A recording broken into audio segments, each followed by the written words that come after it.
Assalamualaikum warahmatullahi wabarakatuh. Saya Ranisa Anandri Safia dengan NIM D10511811010, mahasiswa Teknik Lingkungan, akan menjelaskan tentang tahapan proyek konstruksi. Sebelum ke tahapan proyek konstruksi, saya akan menjelaskan tentang pengertian proyek konstruksi. Apa itu proyek konstruksi? Proyek konstruksi adalah suatu kegiatan yang dilakukan satu kali dalam jangka waktu yang pendek. Proyek konstruksi mengolah sumber daya proyek menjadi suatu hasil atau produk yang disebut bangunan. Proyek konstruksi melibatkan beberapa pihak yang terkait dan juga instansi-instansi yang terkait. Jadi, dari pengertian tersebut, kita mengetahui bahwa terdapat 3 karakteristik proyek konstruksi. Yang pertama, unik. Yang kedua, membutuhkan sumber daya. Yang ketiga adalah membutuhkan organisasi. Saya akan menjelaskan tentang tahapan proyek konstruksi. Tahapan proyek konstruksi terdiri dari 7 tahapan, yaitu perencanaan, studi kelayakan, penjelasan, perancangan, pengadaan atau pelelangan, pelaksanaan, yang terakhir adalah pemeliharaan serta persiapan penggunaan. Di tahapan pertama, yaitu tahapan perencanaan atau planning. Semua proyek konstruksi diawali dengan gagasan atau ide dan kemudian dibangun berdasarkan kebutuhan. Pihak-pihak yang terlibat di tahapan perencanaan atau planning yaitu adalah pemilik proyek konstruksi. Yang kedua adalah tahapan studi kelayakan atau feasibility study. Pada tahapan ini terjadi pemilik proyek diyakinkan bahwa proyek konstruksi itu layak atau tidak diusulkan dan dilaksanakan. Pihak yang terkait adalah konsultan studi kelayakan atau konsultan manajemen konstruksi. Pada tahap studi kelayakan terjadi beberapa kegiatan seperti menyusun rancangan proyek secara kasar dan juga membuat estimasi biaya. Yang kedua, memeramalkan manfaat yang akan diperoleh oleh proyek. Yang ketiga, menyusun analisis dari kelayakan proyek. Dan yang keempat adalah menganalisis dampak yang terjadi bila adanya si proyek. Lalu, tahapan ketiga. Tahapan ketiga adalah tahapan penjelasan, yaitu briefing. Pemilik akan menjelaskan fungsi dari si proyek dan juga biaya yang diizinkan, sehingga konsultan perencana akan secara tepat menafsirkan keinginan si pemilik. Di dalam tahapan penjelasan terjadi kegiatan seperti menyusun rencana kerja atau menunjuk tenaga ahli, mempertimbangkan kebutuhan pemakaian, keadaan lokasi dan lapangan, merencanakan rancangan taksiran biaya, dan juga persyaratan mutu, menyiapkan ruang lingkup kerja, jadwal, serta rencana pelaksana, terus membuat skema atau sketsa dengan skala tertentu dan menggambar denah dan juga batas-batas.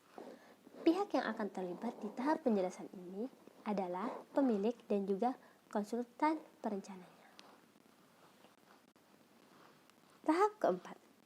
Tahap keempat adalah tahap yang melakukan perancangan atau desain. Perancangan di sini dilakukan secara detail sesuai dengan keinginan si pemilik. Pihak-pihak yang terlibat adalah beberapa konsultan seperti konsultan perencana, konsultan manajemen konstruksi, konsultan rekayasa nilai, atau juga konsultan quantity surveyor. Di perancangan terjadi kegiatan-kegiatan sebagai berikut, yaitu mengembangkan isi dasar proyek menjadi hasil akhir. Yang kedua, memeriksa masalah teknis. Yang ketiga adalah meminta persetujuan akhir dari pemilik proyek. Dan ada hal yang harus dipersiapkan di tahapan perencanaan karena untuk desain yang lebih mendetail. Yang pertama, rancangan skema. Terus rancangan terinci, terus gambar kerja dan spesifikasi jadwal, daftar kuantitas, taksiran biaya, dan juga program pelaksanaan pendahuluan. atau jadwal waktu pengerjaan. Lanjut ke tahap kelima. Tahap kelima atau pengadaan atau pelelangan. Pemilik menunjuk kontraktor sebagai pelaksana dan juga sejumlah kontraktor atau subkontraktor untuk melaksanakan konstruksi di lapangan. Pihak-pihak yang terlibat adalah pemilik, pelaksana jaksa atau kontraktor, dan juga konsultan manajemen konstruksi. Di pengadaan dan pelelangan, terjadi kegiatan-kegiatan sebagai berikut, yaitu prakualifikasi dan juga dokumen kontrak. Tahap keenam yaitu pelaksanaan atau construction. Dari segala perancangan, perencanaan, dan hal lain, kemudian masuk ke tahap pelaksanaan. Tahap pelaksanaan yaitu mewujudkan bangunan yang diinginkan oleh pemilik sesuai dengan yang dirancangkan oleh konsultan perencana, sesuai dengan batasan biaya, waktu yang disepakati, dan juga mutu yang diinginkan oleh sang pemilik. Pihak-pihak yang terlibat adalah konsultan pengawas, konsultan manajemen konstruksi, kontraktor, subkontraktor, supplier, dan juga instansi-instansi terkait. Di tahap pelaksanaan terjadi dua kegiatan, yaitu kegiatan perencanaan dan pengendalian dan juga kegiatan koordinasi. Kegiatan perencanaan dan pengendalian yaitu terjadi perencanaan pengendalian jadwal waktu pelaksanaan, organisasi lapangan, tenaga kerja, dan juga pengendalian material dan peralatan. Lalu, kegiatan koordinasi yang terjadi adalah koordinasi seluruh kegiatan pembangunan dan juga koordinasi subkontraktor. Setelah dilakukan pembangunan dari proyek konstruksi, masuk ke tahap terakhir, yaitu tahap pemeliharaan dan persiapan penggunaan atau maintenance startup. Dari tujuannya yaitu adalah untuk menjamin agar bangunan sesuai dengan fungsi awalnya dan juga fasilitas bekerja semestinya.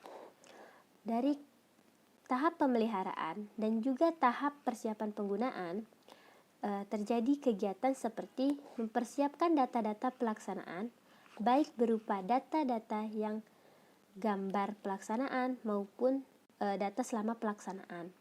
Kemudian meneliti bangunan dan juga mengatasi masalah kerusakan-kerusakan, lalu mempersiapkan petunjuk operasional dan pelaksana, dan juga melatih staf untuk melakukan pemeliharaan. Pihak-pihak yang terlibat adalah konsultan pengawas, manajemen konstruksi, dan juga pemakai, juga pemilik.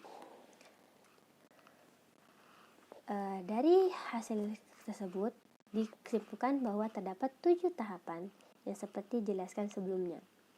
Sekian dari presentasi saya. Terima kasih dan goodbye.